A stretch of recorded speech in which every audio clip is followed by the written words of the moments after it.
Hello, guys, and welcome back to All for United. What a depressing 48 hours as a United fan, eh? News stories coming all over the place. The Liverpool loss. Even the under-23s got battered at the weekend, so it's been an awful 48 hours or so for the United fan. We've got a brilliant panel to talk about everything that's happened in the last 48 hours because why not? Let's cover it again. Get your comments in. There's a lot of people watching, so make sure you're liking the video and subscribe, and let's just get straight into it.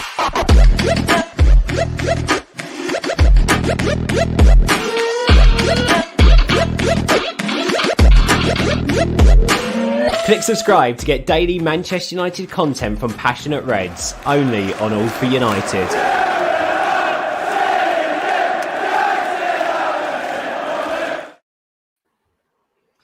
And there we are. Like I said, look at this beautiful panel we've got lined up today. Make sure you get your comments in, liking the video. I just want to get straight into it, to be honest, because there's a lot to cover in the time we've got this evening.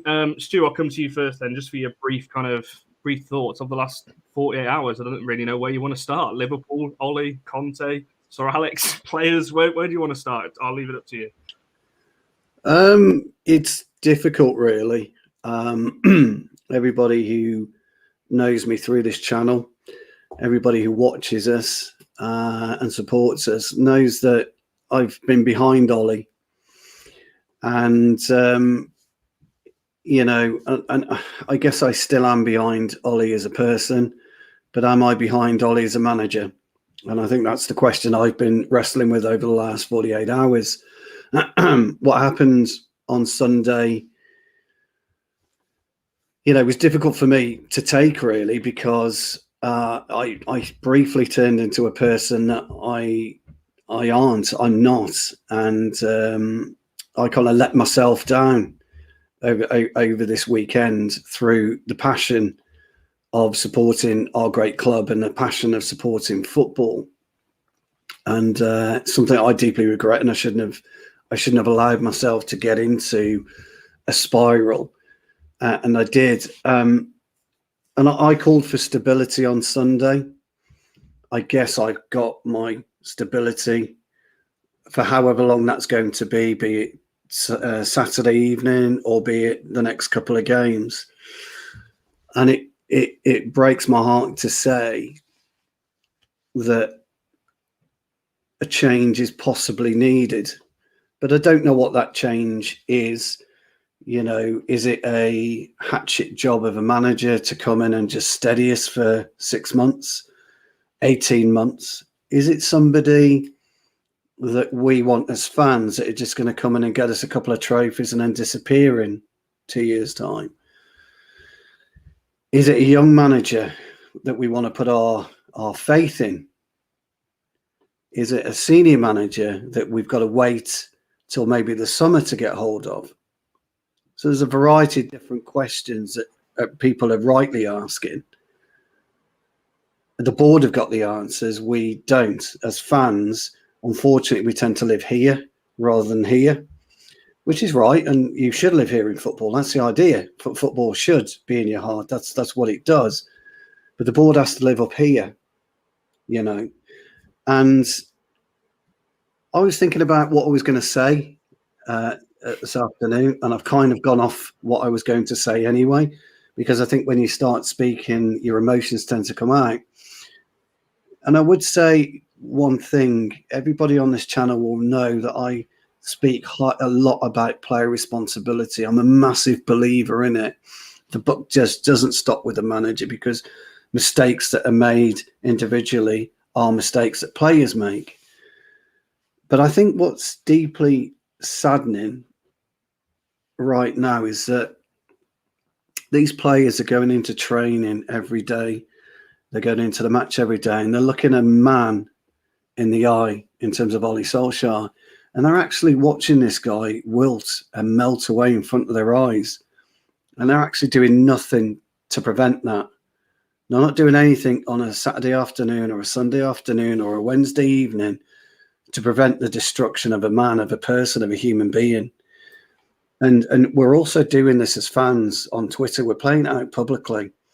And we're playing with not only Ollie, we're playing with, his family's lives, his family's emotions, his family's feelings. And Twitter can be a cruel place, as we know, and football can be a very, very lonely place if you're not winning.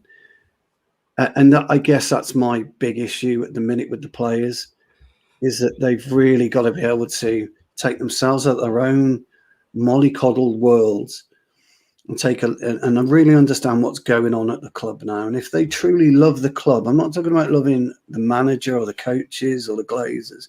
If these players truly love the club, then we wouldn't really be where we are. So I don't know how to articulate it any more really than how I'm feeling, and I've chosen to do it this way rather than get on the backs and start slandering the fan base. So it's one of the questions I'll come to a bit later on. Obviously, I kind of feel a little bit the same in terms of the players, but we'll get onto that a bit later because that's something I want to talk about with the kind of media briefings. John's in the comments. Thanks for coming back, John. I feel the same, to be honest. Saying obviously a horrific weekend. That Ollie's on borrowed time. I don't think many would disagree with that. And obviously we move on to Saturday. There's a lot of fans not really looking forward to it. Abdel, great to have you back on the channel, mate. How are you feeling after the last 48 hours, obviously with the Liverpool result and everything that's came on after that? I don't know. I just feel sad it has come to this with Ollie, because I genuinely believe he's a good man that was trying to get United back to where it should be. And I feel he's been treated unfairly. Now, you can criticize the Ollie enters with how obsessive they got about it, and the same with the opposite side. But I feel like from the moment he got the job permanently, it was like, you're doomed to fail, and we will see that day come soon, and you will fail. You know what I mean? And that's how he's been treated throughout his 2.5 years tenure.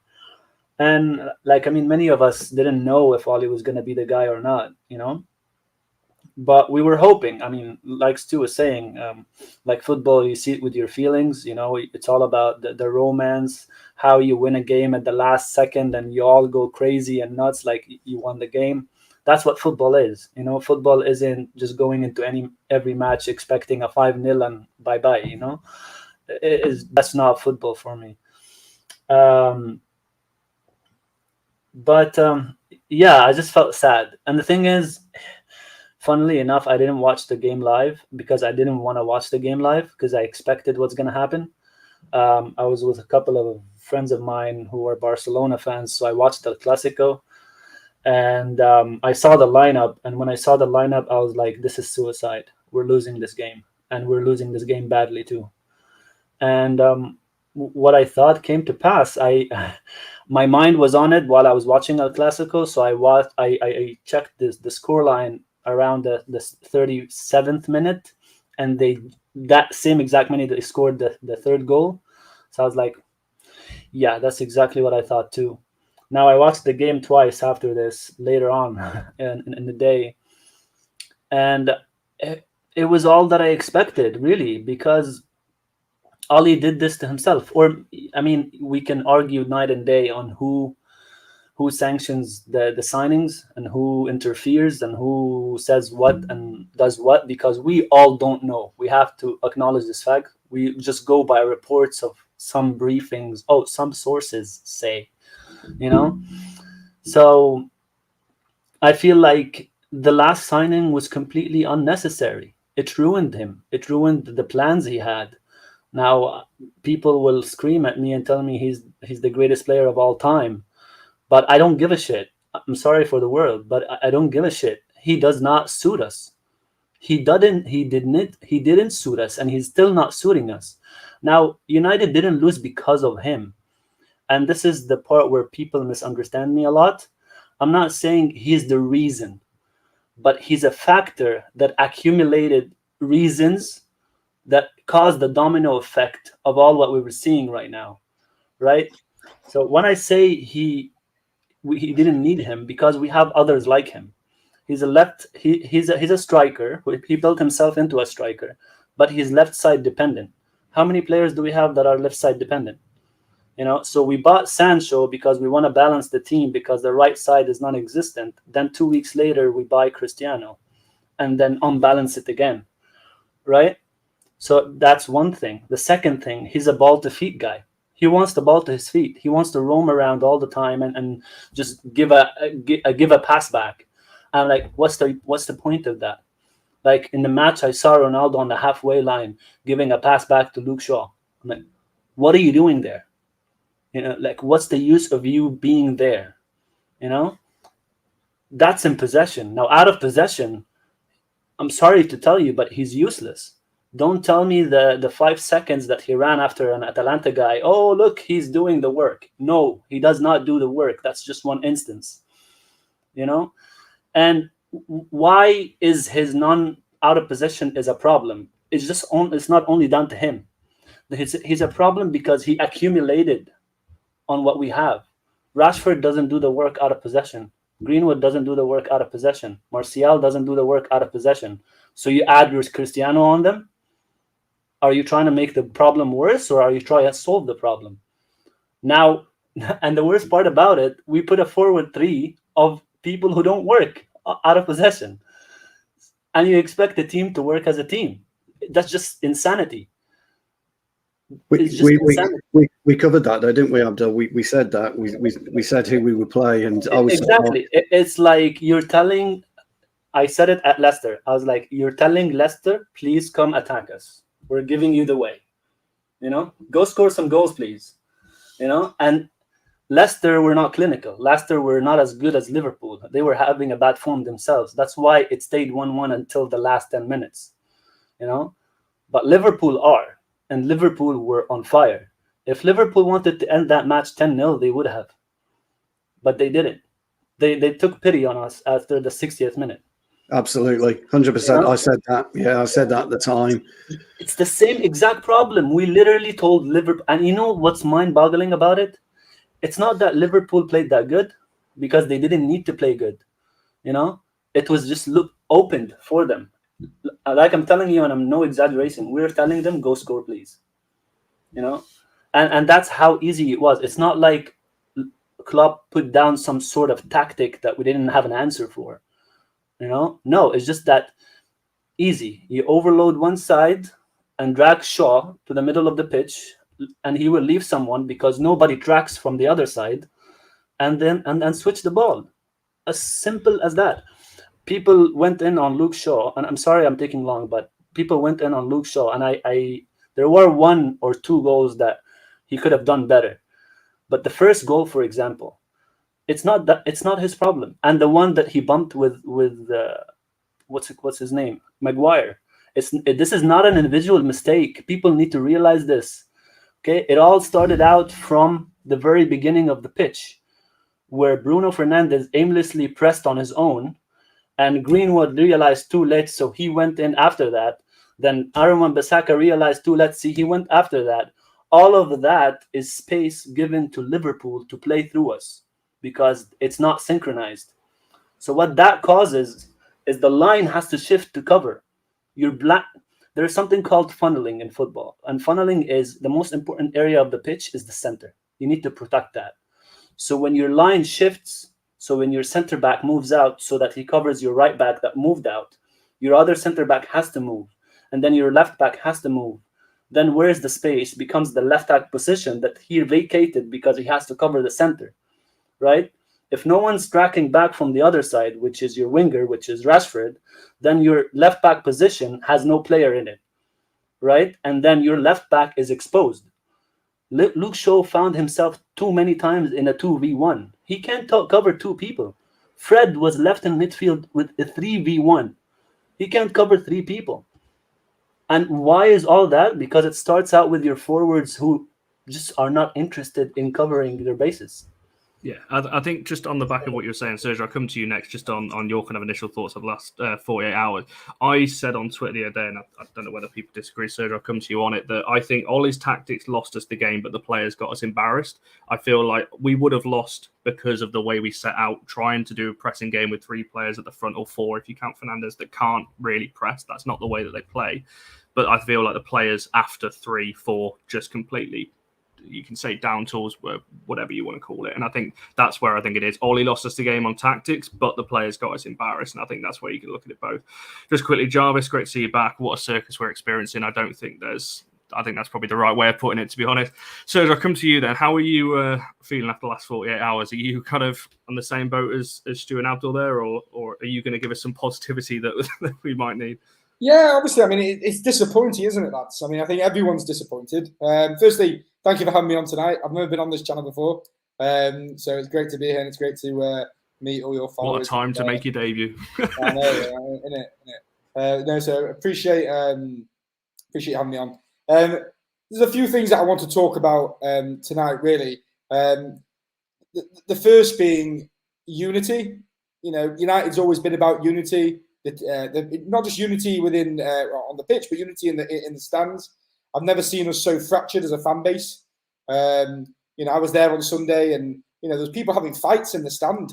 You know, there's people getting thrown out. You know, and we're not talking Liverpool and United fans fighting. We're talking about United fans fighting between each other. You know, people are getting ratty with each other, having a go at each other. You know, it's just really sad to see. And you know, United's always been a club where everyone's kind of been together, and we got each other's backs, and it just didn't seem like that on Sunday. Just picking up on one of the points that Abdel said with regards to Ronaldo, and I do agree. I think Ronaldo wasn't required really initially in the summer. The point is that you know, it was either Ronaldo or nobody. It wasn't that, you know, some people say you should have signed a midfielder. Well, yeah, we would have loved to have signed a midfielder, and I think everyone would agree with that, because that's where we needed to improve on. But that wasn't an option. It wasn't Ronaldo or a midfielder. It was Ronaldo or nobody. So Ronaldo was this kind of like icing on the cake that kind of came that no one really expected. And the only reason we signed him was to stop City signing him. You know, and the fact that we got Ronaldo, you've now, as Abdel said, you've thrown the whole cake mixture out the pan, because now we've got to rebuild this whole team around Ronaldo, because he's one of the best players in the world, and he ain't going to sit on the bench, is he? So really, you know, I just kind of feel that we signed him, for that reason. With regards to Serge, sorry to cut you. I'm so sorry. I don't want to take your time, but if you're going to get Ronaldo, you have to make sure you have players that can accommodate Ronaldo. We don't even have those players. It's not that we have the players and Ollie's not playing them. He doesn't have the players to accommodate him. You know what I mean? 100%. And just to add on to your point with regards to the pressing, you know, that, yeah, as you said, you know, there was no pressing. But I already noticed that previously, and I noticed that against Leicester, because they were playing through balls, through the centre of the midfield, you know, in this kind of 4-2-4 formation, which doesn't work because, you know, the four strikers aren't supporting the midfielders, and you got Fred and McTominay, which are going to be scapegoated here as not good enough. But, I mean, you've got 4 Liverpool players, or 5 or 6 of them at a time, attacking, you know, these 2 midfielders, and McTominay and Fred, and they're just getting overrun. I mean, do you blame them? It was getting really frustrating. I think everyone wanted Ollie to succeed, and it's easy to knock him down. But on the positive note, you have to also look at all the good that he's done, and that needs recognition, because Ollie's done a lot of good at United. He's brought Manchester United back to who we were in terms of that philosophy of attacking football. You know, I think people have short memories, and you forget how boring the Mourinho era and the LVG era was. It was awful. It was just so awful. I couldn't wait for them to go, because they just embodied everything that wasn't United. And I think people also going to have short memories when they think about Conte as well, because people are desperate to bring in Conte. You know, and Conte traditionally plays with wing backs. You know, so is Sancho going to be playing wing back? No. You know, so people need to kind of remember that, you know, we have a squad currently, and we need a manager that's going to take that squad and use the squad to its abilities and coach them properly. You know, I don't know who that man is. I'm not going to suggest it. It's definitely not Zidane, and it's definitely not Conte, in my opinion. And it just seems also that United, we're going to end up with the club making a decision which was completely unplanned. You know, they had no plan B, as they thought plan A was going so well. You know, firstly, for a team of United's size and stature, that's ridiculous that there's no plan B. You know, so we're now touting managers that don't even suit the squad we have. Yeah, I agree with what you're saying now. I just want to change it slightly, Stu. I know you want to jump in. I'll come to you first, and obviously on this question as well, and then obviously I'll let you jump in on the point you wanted to make there. Me personally, I had accepted over the last kind of 24 hours. Now, as you know, obviously on this channel, I'm a big believer in backing your manager, whoever it is. I backed Moyes, I backed Van Gaal, I backed Mourinho, and I'll back Ollie until he is gone. But yesterday, I did kind of mentally check out to the fact that he was getting sacked. Now, obviously today, contrary report are coming out that he will be staying, at least for Spurs, potentially for the next 3 games, taking us to the internationals. I'll come to each of you on this because I want to know each of your thoughts on this. Is there any possibility that Ollie turns this around and stays until January or next summer? Stu, I'll come to you first on it. No, I can't see it at all. Serge made a good point actually about Liverpool and Leicester, about how they cut through the middle like knife through butter. Me and Abdel had 2 tactical previews on, I think it was Leicester and Liverpool, wasn't it? Abdel, and we discussed this and we identified this. And what upset me, Serge, about it was that the players would have known this as well. The players knew from their experience of playing Leicester the last 2 occasions how Leicester were going to approach us, and they knew it with Liverpool. Well, I told you about the overloads in midfield, and that's exactly what happened. Yeah, exactly what happened. And Fred were overwhelmed everywhere. Yeah, and we went through it on 2 tactical previews. Me and Abdel both identified it, and that's why I talk about player responsibility, Serge. That's where it comes from. I don't understand it because what you expect, what to expect. When you're on there, when you're in the middle of that park, what's going to be happening. And I for the life of me, I'm flabbergasted about the lack of communication.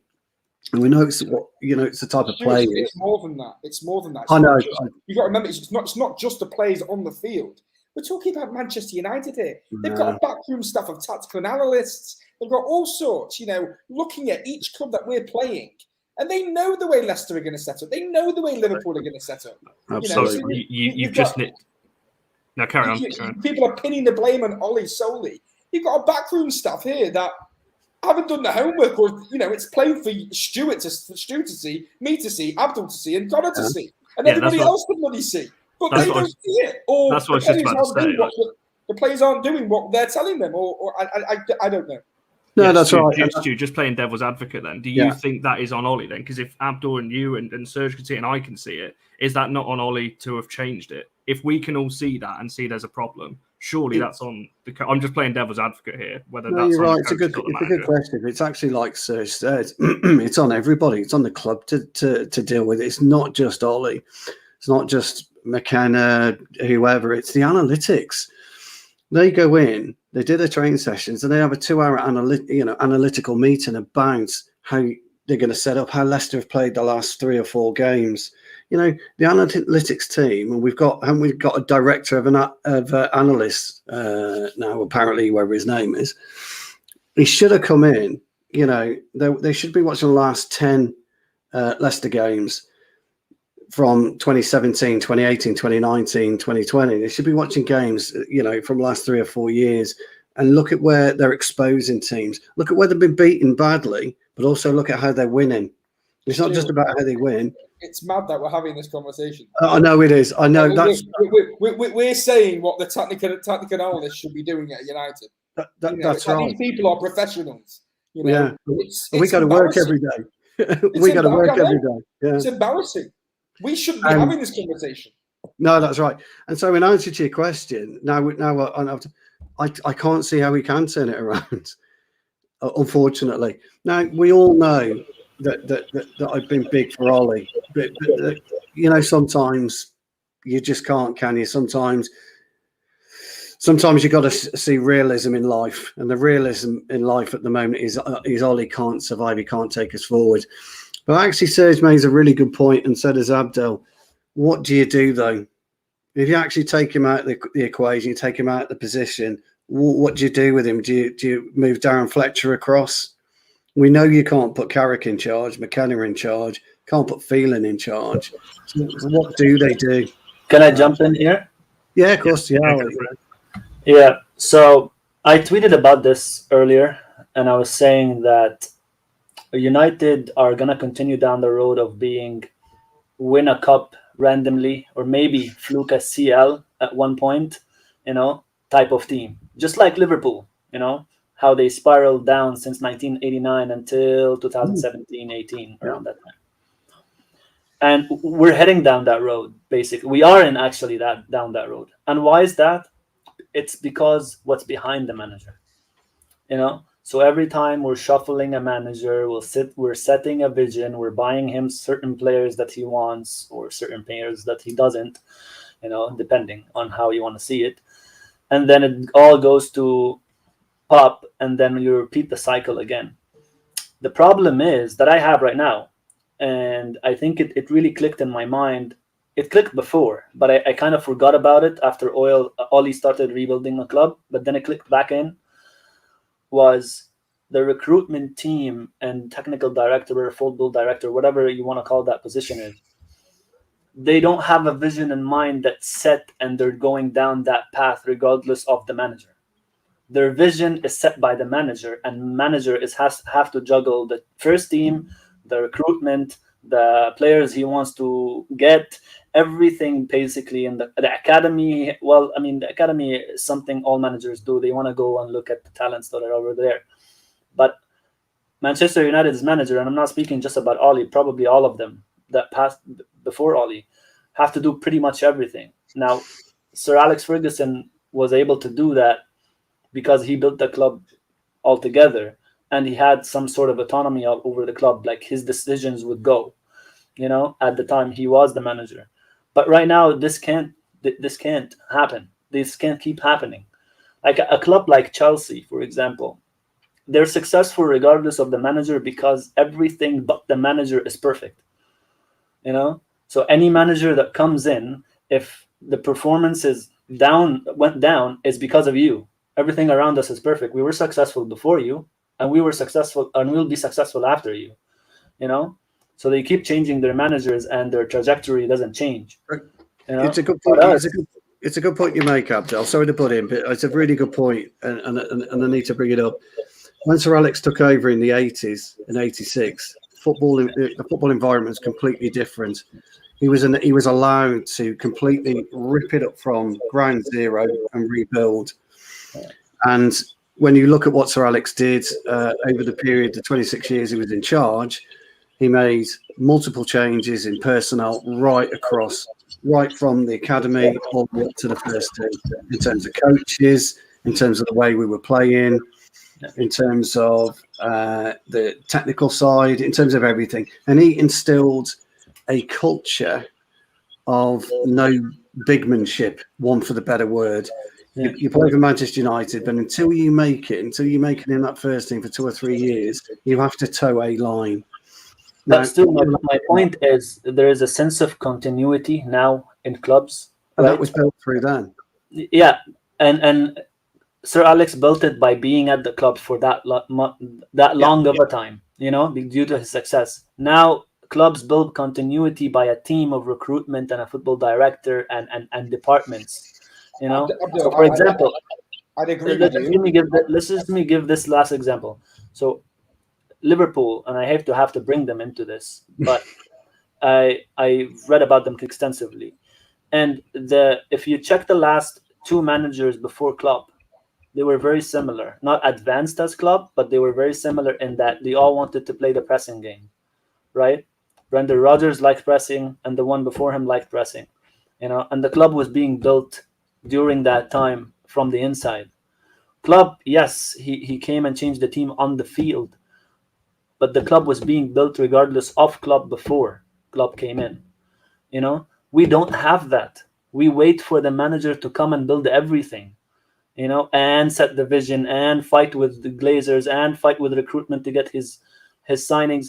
That's the problem. Now people will say, oh, the Glazers paid money. They got him all his signings. The Glazers don't know shit from shit. They're just throwing money and telling him, okay, you want this guy? Okay, get this guy. Oh, you want this guy? Oh, you get this guy.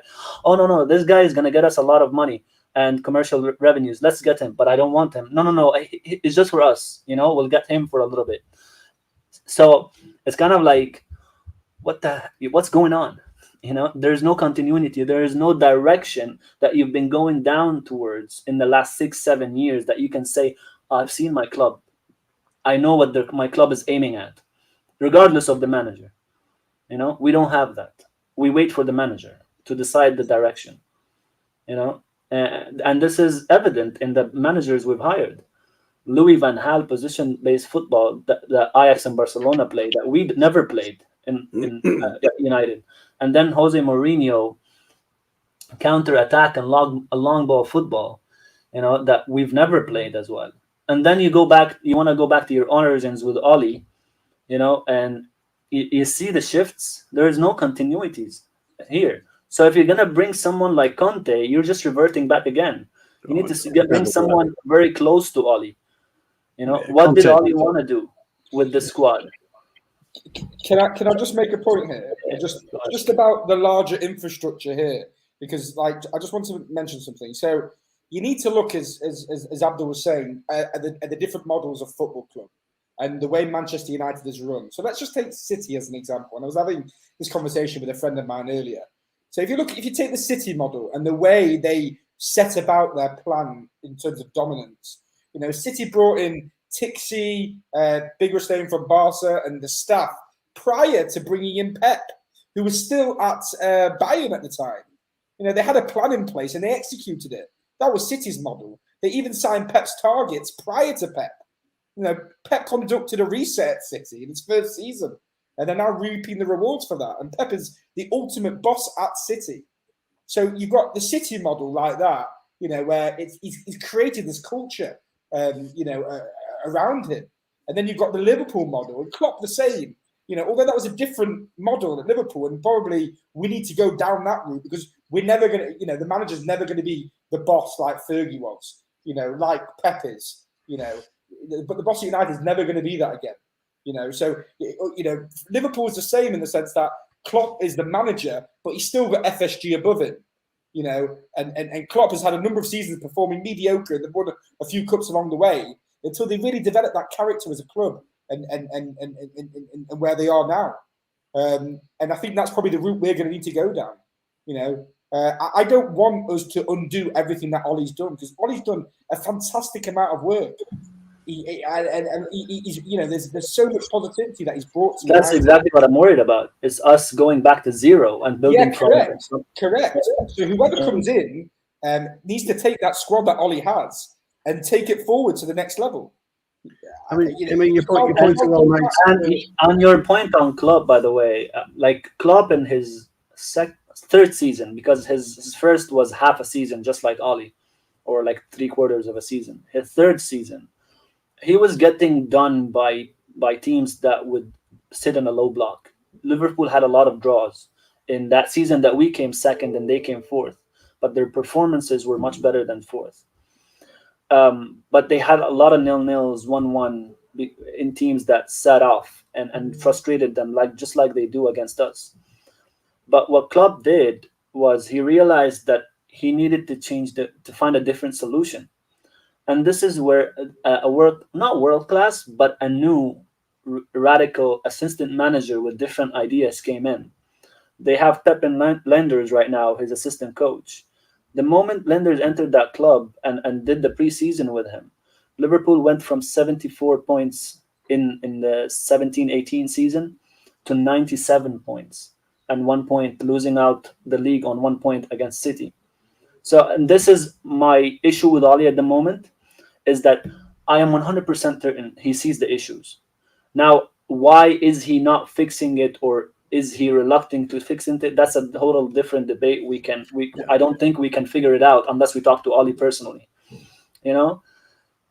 But his insistence on continuing with the same way, with the same coaching staff, with the same manners that he's coaching this team, because I know he's not coaching them firsthand, is what's bringing him down.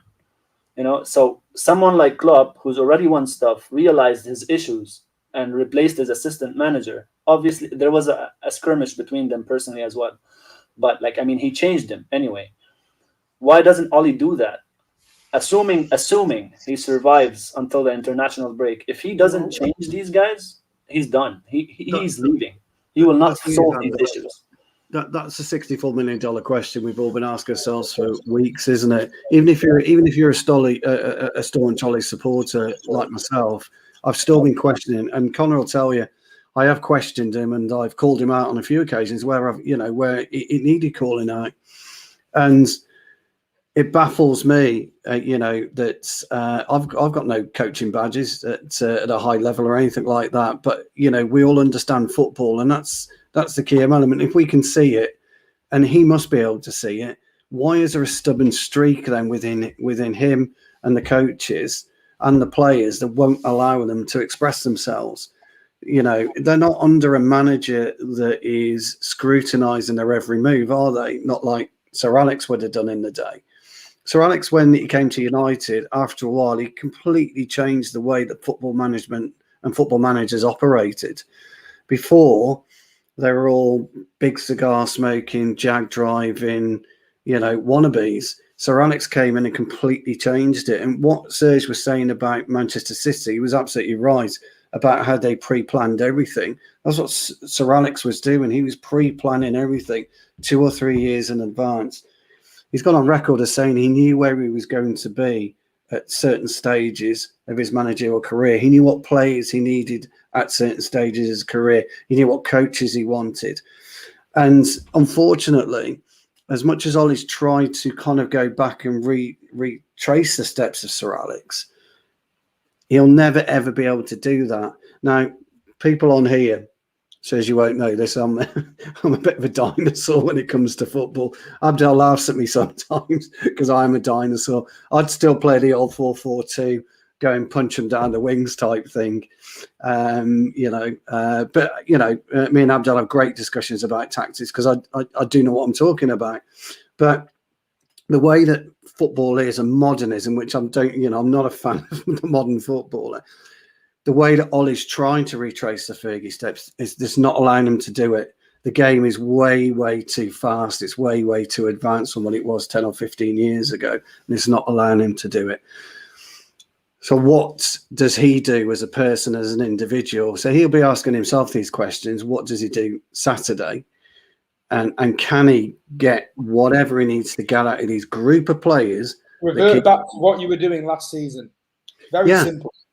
So you're absolutely right, because I was reading something on Twitter. I'm not going to say who it was, but it was a really interesting question. And what you've just said was the answer anyway, Serge, is a lot of the players are still together that were so dominant in games last season. Our defence hasn't really changed that much. Now, you could argue Henderson for De Gea, but actually you couldn't, because De Gea has been superb this season. We know he wasn't last season, so you could see the change. But this season he has. But has that upset the apple cart at the back? We don't know.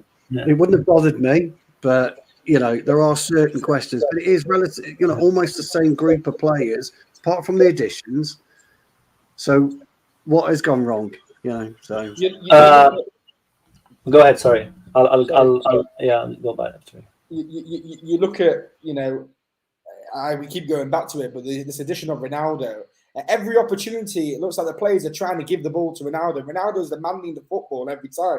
But Ronaldo's not 21 anymore, and he's not really a natural striker. He's morphed into this striker, position because his legs aren't doing what they used to do.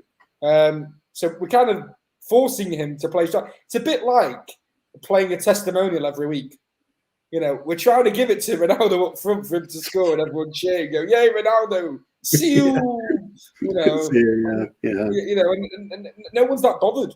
They just want to see United play well, and ultimately, I think we'll play much better if Ronaldo doesn't start, and we'll start with a proper striker like Cavani, who's an out-and-out striker, and we go back to playing how we did last season. I just don't understand why we're trying to force a team to play together that evidently doesn't work, and it's totally unbalanced, and they're not going to put the work in like they were last season. Yeah, it's funny, really, Serge, because there's fans who lived through Ronaldo in his youth with us, who were electrified. I'm sure you were probably there when he came on against Bolton and changed the game. I was there as well. But that's not Ronaldo anymore. He changed his game at Juventus. You know, and you're right. We are. Abdel used the phrase, and I use this phrase. I don't know your age, so I'm not going to ask you or anything like that. But you will remember one of the best midfielders coming to Manchester United in one Saber Veron, I'm guessing. And there was a shoehorning issue. Yeah, there was a shoehorning issue, wasn't there? And Fergie's admitted it. He's admitted it. He admitted he had to shoehorn Veron playing Scholes out of position. It just didn't work, did it? For that Modern day Donny van de Beek. Yeah, so that's right. But I think, as Abdel and you both and you says you just said, that's the Ronaldo issue all over again. And it's a shame, isn't it? Because we all love Ronaldo. We know that he's been great for us in the past. And let's face it, we all know why he was bought back. A, for City, and B, for the dollar. We all know that, and he's made the dollar for him. But he's hampering us right now. So yeah, the good points well made from all three. I just want to read some of the comments because we've had a lot of comments coming in from earlier on. This one's saying sack him. It's just going to get toxic. Yes, I can kind of see the point around that, but ultimately we're not at the training ground. We don't know whether these players have given up on him or not. And Jarvis is saying the opposite. He can turn it round, but many of the star players could be unhappy. I don't think many people would disagree with that. Sacking Ollie gives player. We're going to talk about this in a minute about player power, and obviously things have come out about Pogba and Eric Bailly and all these kinds of people that are coming out. But there was a comment I just wanted to bring up because it leads very nicely into my next question. This one here saying, Connor, can you just address Alexandra's games? We're not dissing Ronaldo by any stretch of imagination. No. I wanted to, but I was like, oh my god. No, we're not saying no. If you watch Abdel speak, especially at the start of the video, you'll understand why we were talking about Ronaldo. This is the misunderstanding I was telling you about. Being part of a problem doesn't mean we're saying he's a bad player. Yes. He has to fit in the team. He just has to. If he doesn't fit in the team, he will not be the GOAT. You know, the GOAT needs people to provide him with service. He's not the best player, one of the best players to ever play football. We all think he is. We think he's phenomenal. Whether he fits into this Manchester United team is a different story. Yeah, I've said for a while that you need individuals to win matches. You need a team to win consistently, and I think that's kind of the way we're going with this. But I just want to quickly bring this up, and I'll go to each of you on this. About obviously there was talk that's come out today that Sir Alex Ferguson obviously is heavily involved in the backing of Solskjaer. He was out on the training pitch today, potentially talking to some of the players. This comment here about he shouldn't be interfering with decisions. Now, I just want to ask each of you where you kind of stand on this, because me personally, I don't think it's a good look for Ollie that Sir Alex has had to get involved. If he's had to talk to the players and almost say, come on, guys, back Ollie and this kind of thing, that does not look good for Ollie, in my opinion. So if I'll flip this around this time, Serge, I'll go to you first on how you feel about that. Should Sir Alex be getting involved with these kind of things? And is it a good look for Ollie? Because I don't personally think it is. I mean, ultimately, we don't know what's going on in Carrington, do we? You know, it's not like Ollie's gone running upstairs going, Dad, they're not doing what I'm telling them to do. You know, I don't think that's happened. And then Dad's come downstairs shouting, going, "You got to listen to your father." You know, I don't think that's happened. I think Fergie's there as a mentor, not just to Ollie, but to players, to anyone that wants any kind of advice. He's just going to be, someone that's going to be involved in the club, and people have got to get used to it. But Sir Alex Ferguson was the best thing that ever happened to Manchester United. You know, I don't think anyone would disagree with that. The amount of say, I mean, I don't know, and I don't think any of us really know how much say Fergie has at United.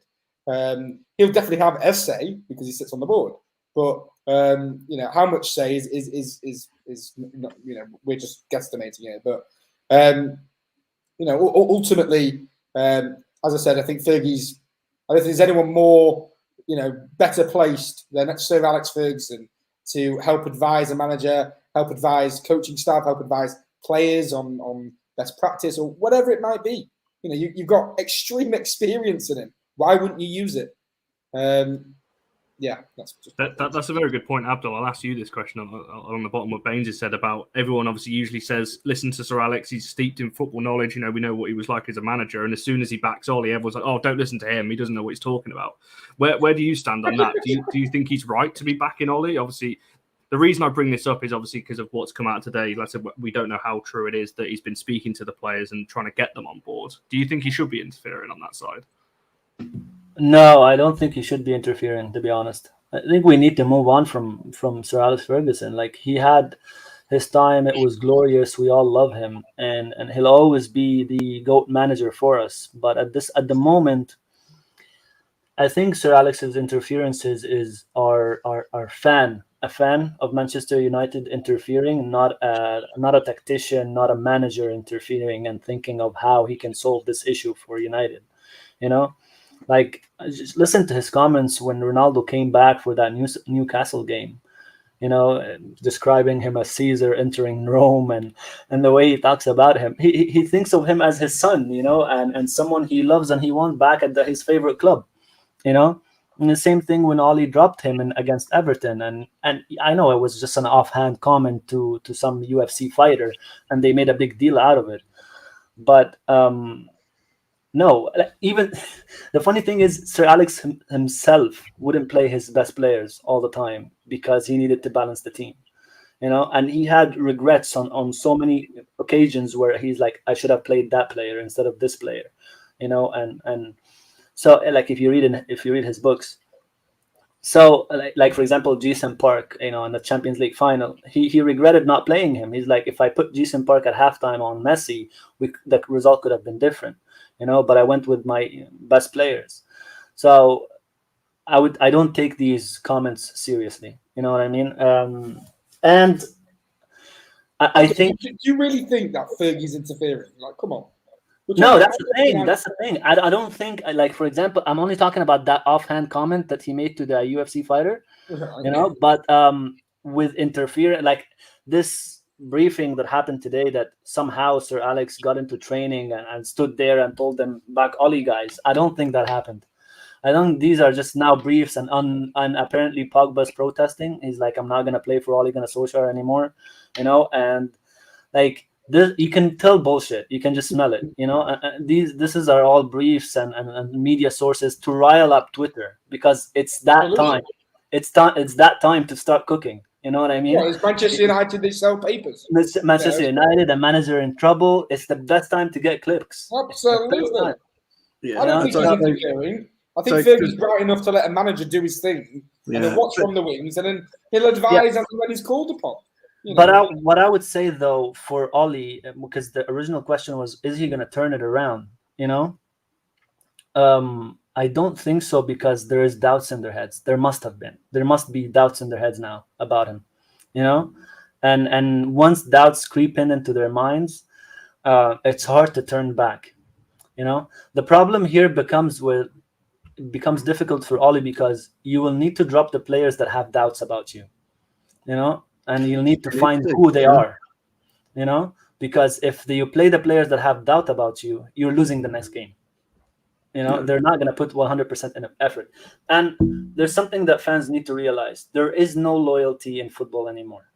Football players get paid. This is a day job for them. There's nothing called, oh, he loves the club, he will die for the shirt. No. You know, there's difference between a player that gives it his all on the field because this is his job, and a player who loves the club and wants to die for the club. That version doesn't exist, but there are players who will die on the field for their job. You know, like a Daniel James. Daniel James had no affiliation with Manchester United. You know, he had no reason to be like, oh, this is the club I grew up loving. You know, but every time that kid got on the field, he died for that shirt that he wore, because it's his responsibility. It's his job.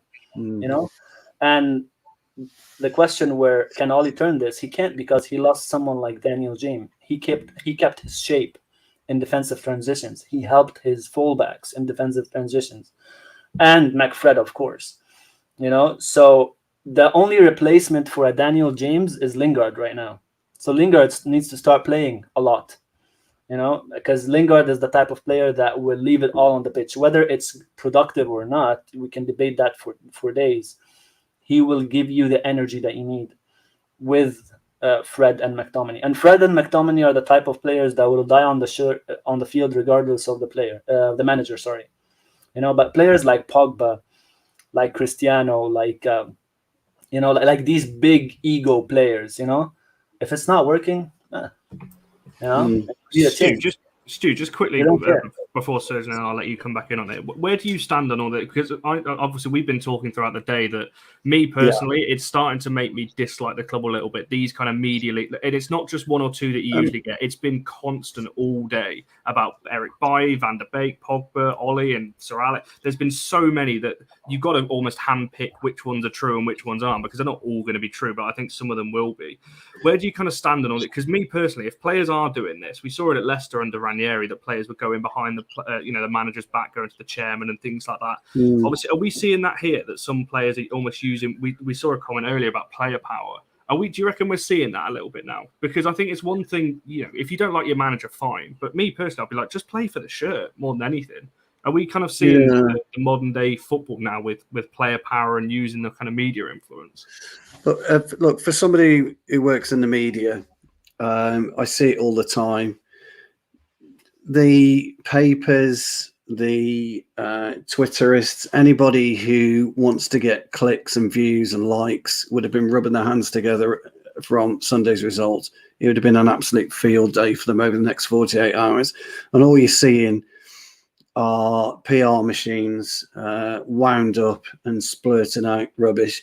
The problem you have with media isn't sources, etc., etc., etc., is there are certain quotes that players will give reporters, maybe even 6 months ago, and they just bank them and bank them and bank them, and they will use them and utilize them when they feel they can get the best value for that quote. So I never take any notice whatsoever of the media, because I've done it myself in the world of MotoGP and World Superbikes. That's what happens. That's what media is about. It's all about views, clicks, and so forth. And when you go back to Sir Alex Ferguson, and again, Serge and Abdel were both right, but what these guys do forget is that when Sir Alex took over, Serge, you probably remember this, he had Sir Matt Busby still around. He had Sir Matt Busby about him. So when you look at our managers, I think throughout our history, we've had 3 managers that have ever won the league, 3 or 4 managers have ever won the league. And obviously Sir Matt and Sir Alex are the most prominent ones. So Sir Alex had a sounding board with Sir Matt, and Ollie has a sounding board with Sir Alex. But I absolutely agree with the pair of you guys. There's absolutely no chance Sir Alex is, I'm going to Carrington tomorrow, I'm going to rip, their fucking heads off and all that kind of stuff. Because Ollie would be like, actually, think about it logically. If Ollie let that shit pass, they will lose even more respect for him. Yes, he would. Yeah, absolutely. Can't you stand up for your own yourself and explain yourself? Yeah. You can come and watch. If Ollie did that, then he really deserves to leave. Because he can't take charge of Manchester United. You can't stand up for yourself. Yeah. So there's a good chance Sir Alex went to Carrington today, and he might have observed training. Who knows? I mean, you're going to always use Sir Alex for the younger elements anyway. For the kids. When Sir Alex comes and he starts talking to you wisely, that's really. But he'll have no influence on the first team. But going back to player power arrived on the scene when you started paying Alan Shearer 35 grand a week. As soon as you made a footballer a millionaire, you were just on the slippery slope of doom. You really were. And now you're not just making mega. You're talking about mega stars paying mega money. More than what the manager's being paid. Exactly. Okay? So ultimately, the player is always going to have the power. I know it's not what you want to hear, but the players were always going to have the power in this way. And ultimately, they will get a manager sacked if they want a manager gone. Yeah, they will. And the thing about it is the agents are now getting multi-million-dollar deals out of multi-million-dollar players. And it's just a repetitive cesspit cycle of money, and that's all it is. And that's unfortunately what football has become. And I used Alan Shearer just an example because I think he was the player that went from 12,000 to 35 grand when he signed for Newcastle instead of coming to us, which he should have done. But that's a different story. And then it just Ollie instead of him.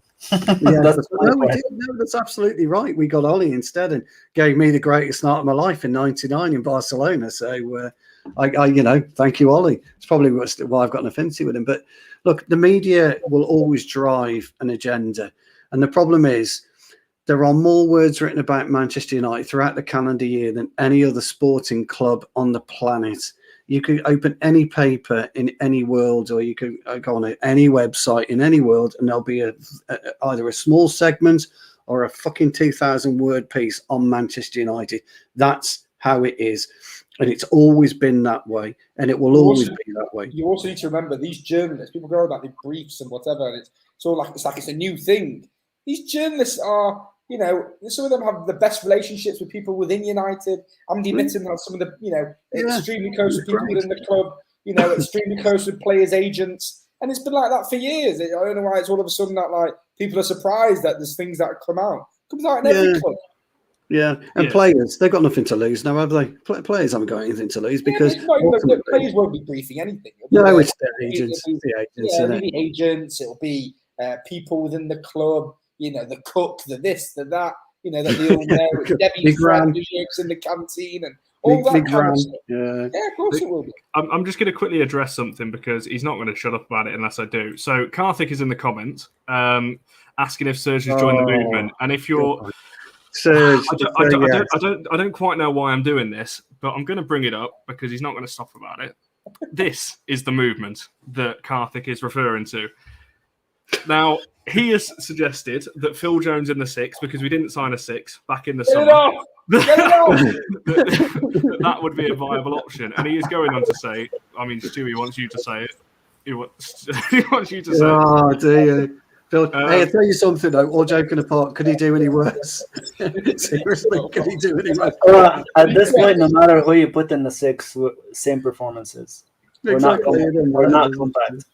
Yeah, we're exactly. Not so I'm sorry, Karthik. I don't think you're going to get any more members on that movement you're trying to push on this channel, I'm afraid. I'm going to drop you all in it here with a question because I don't even know how I would answer this if I got asked it. Where do we go in the next couple of weeks? Because like I said at the start, it's looking likely that Ollie's going to continue, particularly obviously with Spurs. Obviously, potentially going into the international break. Obviously, we've got Atalanta and City before that. Where do we go from here? Obviously, like me personally, like I said earlier in the show, I'd mentally checked out that Ollie was getting the sack yesterday. I'd had my thing wrote for him and everything. I was fully prepared that he was going to be sacked, and I was gutted. Now I'm a bit like, I don't really know where we go now because, like, do we look forward to Saturday? Like, it doesn't seem like it's going to matter if he wins or not, like, because fans have already made their mind up, and it seems like some of the players have as well. It feels a bit like a free hit, doesn't it? Exactly. Saturday is a free hit, yeah. I think so. It's actually you nominating that you want to go first. Look at his face. And unless anyone else wants to jump on it, I just want to. I'll jump in. Okay, I was so going to jump in because I've only got a short answer really on this, and it will depend on who their choice is the next manager will be, and whether that man is obtainable or not. That's what it will be determined on. I know people are saying international break. I think it will actually be determined on whether the choice of manager is available. And I'm kind of with Serge on this. I don't think they're leaning towards Conte. I don't think they ever were leaning towards Conte. I don't think they're leaning towards Zidane. And I think there are probably 2 Premier League options, which is Brendan Rodgers or Graham Potter. Those are the 2 Premier League options. There is the Ajax option, Ten Hag, who I think he plays very, very similar to Potter in the way they play. And I think those are the only real options for us. But I could be wrong. I don't know if they would look outside of that. You guys may have other options and may have different ideas, but those would be. And I don't think those are attainable. I think ultimately, you're right. I think ultimately we've got a squad, and you're going to need to find a manager that will come in and work with the squad that they've got. You look at some of the managers that Liverpool had before Klopp. They had Rodgers. When Rodgers came in, he just played with the squad that they had. Obviously, they made some signings, but he didn't do a reset like what Pep's done. Pep got rid of a load of players, got rid of Toure, he reset that whole team, and then brought in the players that he wanted. You're not going to get that. So we're not going to be able to go down that City route. You're going to have to go down the Liverpool route where you're bringing a manager to work with the team that he's got. And ultimately, that's not going to be Conte. I can tell you that.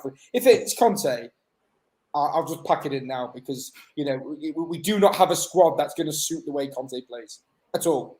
We've got too many. We've got a bloated attacking force. We've got a weak defense, and the attacking force are not going to have to support the weak defense.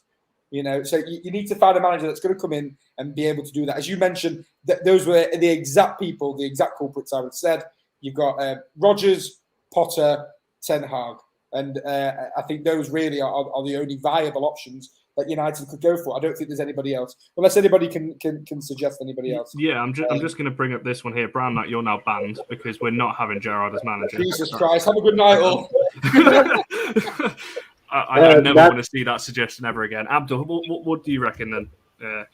Obviously, like I said, it looks like Ollie will stay. I personally think I think he's only staying because we don't have a replacement for now. And if he was to go, it's going to be Tarek or Fletcher, whoever that takes over. So, can you see him staying beyond these 1 or 3 games? If not, who's your preferred option? If not, I mean, if he stays, it has to be 3 wins.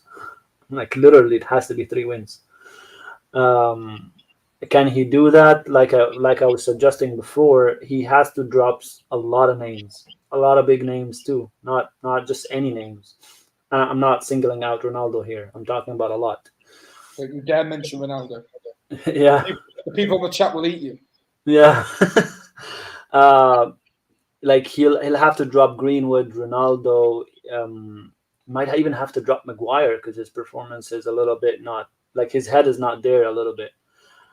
But where is his head? Just on Maguire, where is his head? I mean, last year you said, okay, his head was in Greece. His head was in Greece. What's this? What's his excuse this time? I don't know how to say this. Like, if we go down the route of being just tactically speaking about the game, there are situations where it was out of Maguire's hand. But there are also situations where he took a completely bad decision, just out of nowhere. It's like, where's your head in there? Exactly, that's the question. Like, where's your head there? So yeah, he will have to drop a lot of big names, man. And so I don't see how. Marcelo Bielsa. I'm just seeing Marcelo Bielsa. I know. I don't know how. I'm just thinking of how he could turn it around, but I just don't see it. No, mate. I feel like breaking the round. Bielsa murder ball when you've got Ronaldo trying to run back. Yeah, can you imagine that? So I did not get that. Someone said Bielsa? Somebody said Bielsa, yeah. I mean, it'd be interesting, but I don't think he's going to go. Oh my God. He's not for us, is he? Well, you can say goodbye to your goat, that's for sure. Do you know what? Bielsa's training session is centered around the game Bulldog. That's all it's centered around it, where players are just running around all over the place, grabbing the ball. That's all he does. Not for us, no. Anyway, but in terms of replacement for Ollie, there is no one option where you can say that this is the guy that can succeed Ollie. Right. That's the problem. Because even Ten Hag, he plays beautiful football. I was watching Ajax for a couple of matches, and he doesn't have the players that will give him that. The give and go players. We don't have those, So he himself will have to come here, and be like, yeah, I don't like this guy, I don't like that guy, I don't like this guy. You have to shift a lot of people because they can't do what he's asking them to do. Graham Potter plays position-based football, but I'm pretty sure he's flexible enough to find a solution. Now, the question with Graham Potter isn't about his football; it's about himself. Can he handle the jump? Because there are a lot of managers that do well at small clubs and play beautiful football. Put them in a bigger environment with a lot of pressure, and they completely crack. I mean, I agree, Abdel, but then you've also got to look. Sometimes some coaches, they just have it. Pochettino at Southampton, he just had it. He never hadn't done it. He was picked up by Spurs. He just had it. Potter's another one. He's just got it. You could be absolutely right. I'm just saying that's my question. That's all. That's only my question. Like you could put him in, and he does fantastically well, and he handles it well. So I don't know that. Conte, unfortunately, a couple of players that we have, their careers will end as soon as Conte walks down the door. because he will not want them. And the biggest one is Aaron Wan-Bissaka. He will not want Aaron Wan-Bissaka, because he relies on offensive wingbacks. And Wan-Bissaka can't play in a Conte side. he cannot play in a Conte side. That's him done. Do you know who else wouldn't play in a Conte side? Greenwood. Greenwood wouldn't get him a Conte side at all. He would like Rashford because of the runs in behind. Like Rashford. Sancho, he'll like it. Sancho, he will like. Playing, he'd like Sancho, yeah. So it's kind of like Shaw wouldn't play, would he? I don't think Shaw would play under Conte. No I way. think it'd be Telles. Yeah, I think it'd be Telles. I think you're right. I think it would be Telles as well. Yeah. And then I do not want to watch Gallo in the United. Then this thins out your defense because now you got rid of Shaw and Aaron Wan-Bissaka, so you're only left with the 5 center backs because he's going to be 3 at the back. That's for sure. Yeah, he does. Yeah. I don't think we have bad center backs. I think we have great center backs. It's just that the setup that we're currently playing is not helping them at all. If we had, I said it in my article, I was like, if we had Beckenbauer, Maldini, and whoever else was, Sergio Ramos and everybody. Throw in Baresi there as well. Good old Franco. Yesterday, they would have still scored and conceded the same goals. Do you know the problem as well with Conte? I'd love to know who we're playing the sticks because I don't think he'd fancy De Gea. Conte, it's not his type of keeper. De Gea is another conversation that people are ready for because they're sensitive about him. But now I'm going to get killed now. I know. Yeah, but you see what I mean? It depends. Look, it depends on what you want to be. What do you want? What type of team do you want to be? Do you want to be a team that plays out from the back against the high press? De Gea is not your guy. Can I just quickly throw a name in now because I've seen a lot of people commenting, including Ben, who is watching about Pochettino. Is that an option? For me, no. I don't rate him at all. Ship sailed. Ship's gone. Yeah, ship's gone. He actually might get sacked, because PSG haven't been playing well. They've been winging wins. We fancy doing a manager swap. Yeah, probably. You never know. Like he's been winning some wins because he's facing the same issue we're having. He's facing the same issue that we're having. He has 3 world-class players that are not interested in working as a team. Well, that's it. Abdel, did you read or listen to what Tuchel said when he was? He said he finds it easier to manage Lukaku than he did managing Mbappe and Neymar. Yeah. He said he felt like the minister of football or the minister of sport when he was at PSG. Yeah, exactly. So can you imagine the way Pochettino is trying to deal with all that now? Jesus Christ, it's impossible. Nightmare. And their midfield is getting pressured. They're trying. They have a better midfield than us, so that's why they're winging it. I know. But he's facing the same issues. That's the thing, though. Like when we got Ronaldo, I was like, "What are we trying to do here? Are we trying to build a Galactico? Because that's not very going to work." So many big names are on United's. Watch out, Abdel. Watch out. The comments are about to explode again. I'm sorry, but let them explode. But is that what we're doing? Are we trying to build a Galactico? Because what has Madrid achieved with their Galacticos? Almost nothing. They won a cup. What has England achieved with the golden generation? They were trying to shoehorn too many midfielders in out of position, like in Scholes, Lampard, and Gerrard. Did England achieve anything with those? I mean, it was big names in England's team: Rio, Terry, Rooney, Gerrard, Scholes, Lampard, Ashley Cole. They need to win something. This is the biggest names ever to come out of England, But the team is not about names. It's about a team that complements each other and works together as a team. And unfortunately, too many big names. Stu, just quickly before you jump in, I don't just want to keep throwing names out, but this is one that I've actually not seen mentioned at all. Now, obviously, he's talking there about Mancini. Obviously, wouldn't leave pre-World Cup, and I think this is our problem at the moment, isn't it? Stu, obviously, I'll let you come on it first because you were just about to interject there. That we don't seem to have a plan. The only available option right now is Conte. So if you sack Oli, now the more I think about it, the more I'm seeing the club's point of view in terms of they don't just want to sack Oli and let Carrick have it or Fletcher have it for a few weeks, especially with the run we've got. So maybe they are looking at a longer term, like maybe a Mancini or a Pochettino or somebody else that the club favour over just a Conte who maybe wouldn't fit the bill. You've got to look at what Mancini's working with at Italy as to what he'd be working with at Manchester United. When you're working with the likes of Donnarumma, who I never rated actually, but the more I watch him, the more I can see what a great goalkeeper and a commanding goalkeeper he is at his young age of 21 or whatever he is. You're working with a Chiellina and a Bonucci who've played together for 10 or 12 years, dominant old workhorses, understand the game, know where to position themselves, know when to put the shithousery in and things of that nature. Then you move forward, you've got the likes of Verratti in there, Chiesa. I could go on in terms of the type of quality of player he's got at his disposal at Italy. And then, although we've got great players at his disposal at Manchester United, he doesn't have those types of players to work with. And so I understand it. I think it's a good shout. Neil's come up with Luis Enrique as well. I understand that. He's turned Spain's fortunes around, and I don't think Spain are anywhere near as good as their golden generation. I thought their golden generation was steep leaps ahead of what they are today. And Enrique, I'll give credit where credit's due, has performed miracles. But I think we all know on this panel that international football and club football is completely different. And I'm not saying Mancini because of the City link. I'm just saying, look at what he's got to work with. And he's dealing with a different mentality of player as well. So that would be my thoughts on that. Honestly, I want a German manager because pressing is surging in every team, even the low division teams. Pressing is becoming the predominant idea in football right now.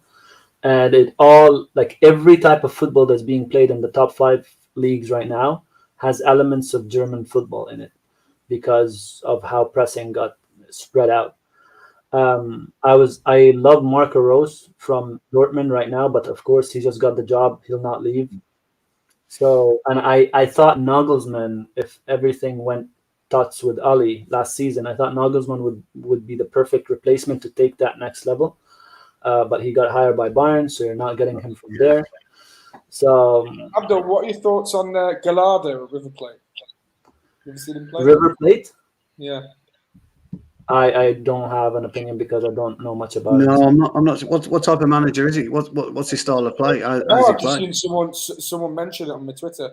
I was asking because Abdel seemed to know more about him than me. So. No. Unfortunately, I don't know.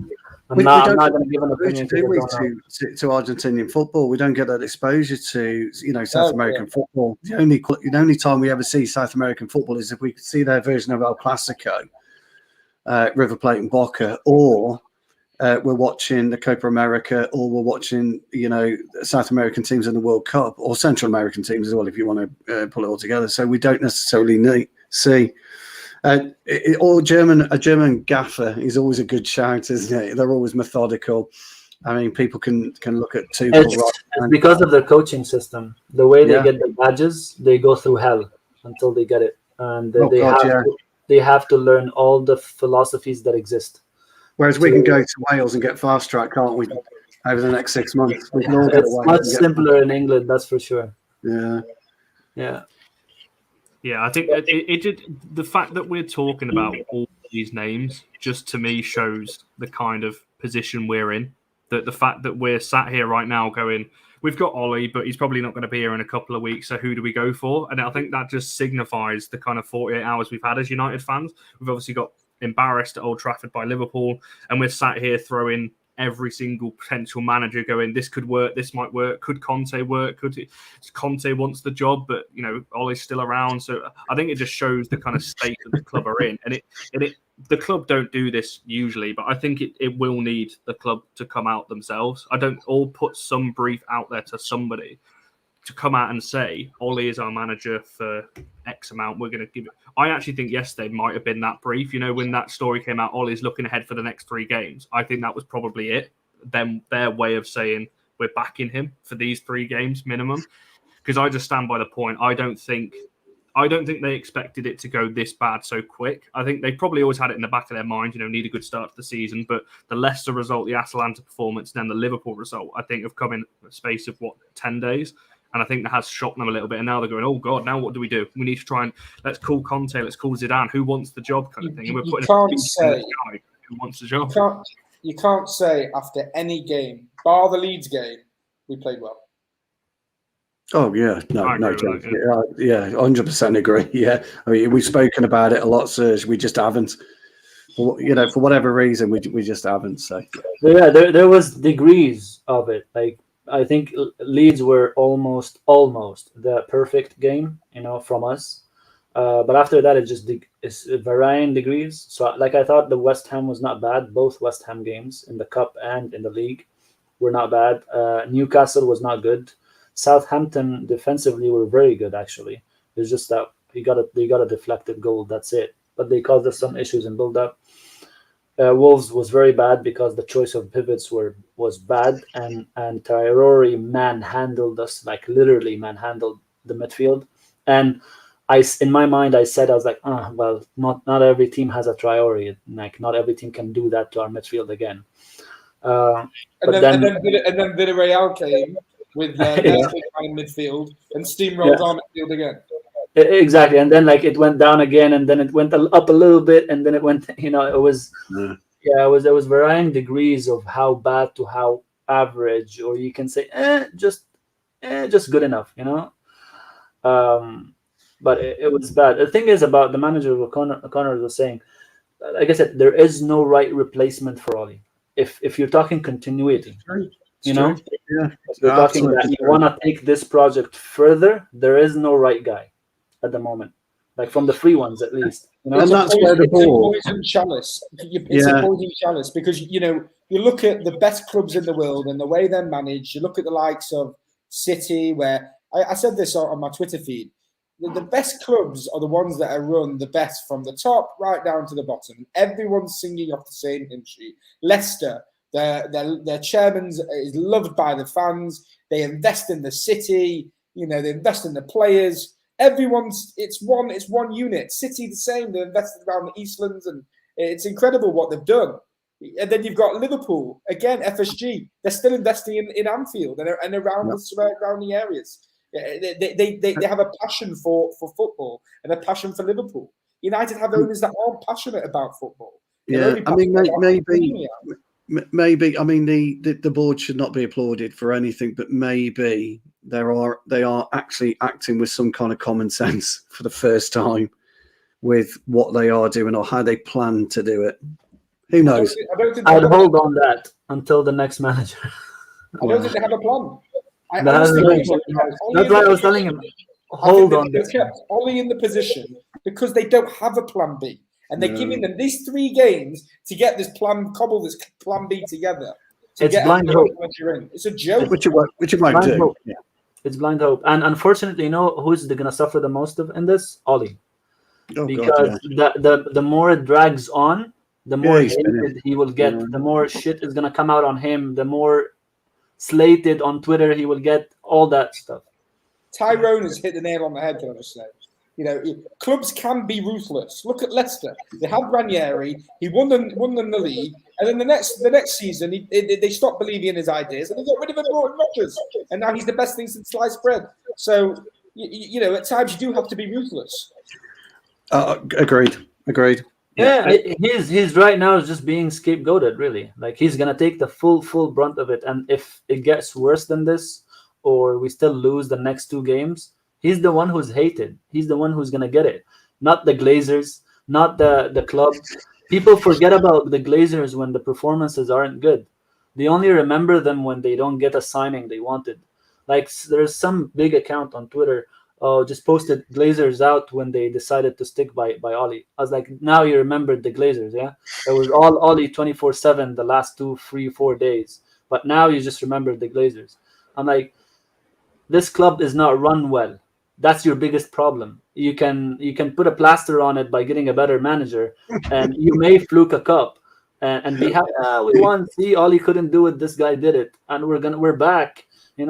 And 2 years later, that same manager runs into the same issues with recruitments, with a lot of departments that are not functioning well, and then you sack him, and then you get another manager, and then you win the League Cup, and then you're happy, and we're going back, and then you sack him, and you get another manager, and maybe you'll fluke as Champions League, and then we won the Champions League, we're the best ever, blah blah blah, and he fucks up the next season too, and go over and over and over. There is no plan of continuity, business continuity. I mean, if we're only talking business here, business continuity and risk management is a huge thing in businesses, in a corporation that's running well.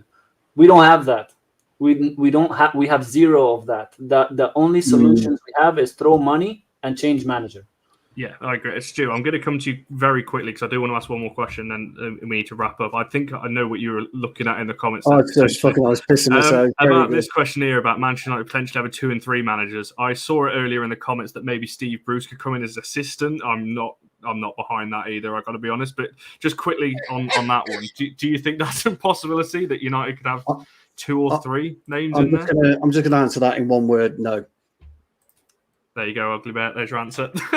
What I was also laughing at was Jarvis's comments. I wasn't laughing at you, Abdel. I was laughing at Jarvis's comments. I thought it was brilliant. You need to try and I just thought it was great. I like it. Just made me laugh. It just made me laugh. I just thought it was great. I'm laughing at Ugly Bear, like the suggestion of the 3 managers. I've never heard that one before. It's an interesting concept. Maybe it would work. Well, actually, we must pay respects to Walter Smith today. Condolences to his family, but he came in later on and came as a number 2 to Fergie. So it has been done. Ugly Bear, you're absolutely right. It has been done. You've had Craig Shakespeare at the moment at Aston Villa. Poor example, I know, but there are examples of it. Yeah, but not for us at the minute, no. Yeah, 100%. Obviously, condolences go out to his family and everyone around him at the moment. I've lost my train of thought now. I was going to ask one final question. Sure. There was a comment I was just scrolling up to find. I can't find it. But anyway, obviously, just off the back quickly of what Abdel was just saying there, I agree as well that the only person losing out in all of this media circus, I'm going to call it, is Ollie, because more and more people are turning on him. All he's going to do now, if we lose on Saturday, I dread to think what the reaction's going to be. It's going to be horrible. We don't even know what the reaction is going to be before the game. There's not that many people actually looking forward to it. So we'll see how that goes around on Saturday. But I do feel the club doing this radio silence thing is not helping anyone, and it's certainly not helping Ollie. And me and Stu said earlier that this is a man's career. He's still a human. It's his career in the spotlight, which you're going to get at Manchester United, but just being dragged through the mud and all these briefings are really not helping. But I just wanted to ask you all briefly one final question before we wrap up. Obviously, so he is I'd say definitely. Who knows with this club? They might sack him on Friday night. We don't know. But obviously, presuming he's manager on Saturday, what does he do? I don't want to turn this into a preview because obviously there is going to be the preview on Thursday. But the next 3 games, has Ollie got anything to lose by rotating the squad and picking, I don't think he will, but picking Van der Beek, maybe giving some of the youngsters a chance in the squad? What's he got to lose now? If he's been told potentially he's going to lose his job by the international break, has he got anything to lose, or can you see him going with the same squad that he's trusted for the last kind of couple of months, really? Stu, I'll go to you first, Nolan. I don't know. I need to think about that one, really. It's a tough question to answer because you can answer that question with your heart and your head. Your heart would suggest that you should rip that 11 out and put another 11 in. But what does that do? Because, ultimately, we are still fighting, for top 4, top 2. We're never going to get there under Ollie. We know all this, so don't lambast me in the comments or, tell me I don't know what I'm talking about. But if a new manager comes in at any point, he needs to be positioned correctly to have a push. So you've got that you've got to weigh up. If I was in that dressing room on Sunday afternoon, I would have grabbed 2 or 3 players by the throat and gone at them. And it's not to do with anything old school. It's to do with actually being a professional footballer and taking responsibility for yourself as a professional footballer. So your head would say, stick that same 11 out and get them to perform. So I think Ollie, I know, Serge, and I do agree with you, actually. It is a free hit this week. I do agree with you on that. But Ollie's got a real problem on what he does, on how he goes about it, and who he trusts, actually, more importantly now, to help him. And I don't know who that is. So if you asked me to pick an 11 now, I could probably pick you an 11. but would it be the right 11? I don't know. I think it's a great question, but I think it's a real difficult question to answer. I think you're going to see the return of Jesse Lingard against Tottenham. Yeah, that's the thing, isn't it? There's a dilemma, isn't it? I agree with you, Serge, and I know Abdel's been calling for Jesse. I've been calling for Donny. Me and Abdel, me and Abdel have had some great discussions about Donny just to come in and try something different. Whether he will or whether he won't, I don't know. It's hard to say, Serge, but I think you might be right about Jesse. Yeah, for me, like I said earlier, he has to figure out who he can trust and put them in a team, because he's at that point right now. He can't trust the full squad anymore, so he has to find out who he can trust and who will fight for him and put them in a team. And he has to put a team that's going to work hard. Like, it just has to be like, forget all the big names, forget who this guy is as a football icon or as a football star or as a football image, right? Whatever it is, even if it's Rashford who has to be dropped, doesn't matter. Yeah, I agree. He has to put a team that's going to work hard for him on the day. And if that's going to be Rashford, Greenwood, and Cristiano Ronaldo, all three of them, then so be it. I actually want to see that. I want to see a lineup of Cavani, Lingard, and I don't know who this third person would be, but someone who's going to work hard. Probably Rashford. Yeah, for the team. Yeah, but probably that. Like, I don't doubt Rashford, but Rashford doesn't have the mentality of going and tracking and all that stuff.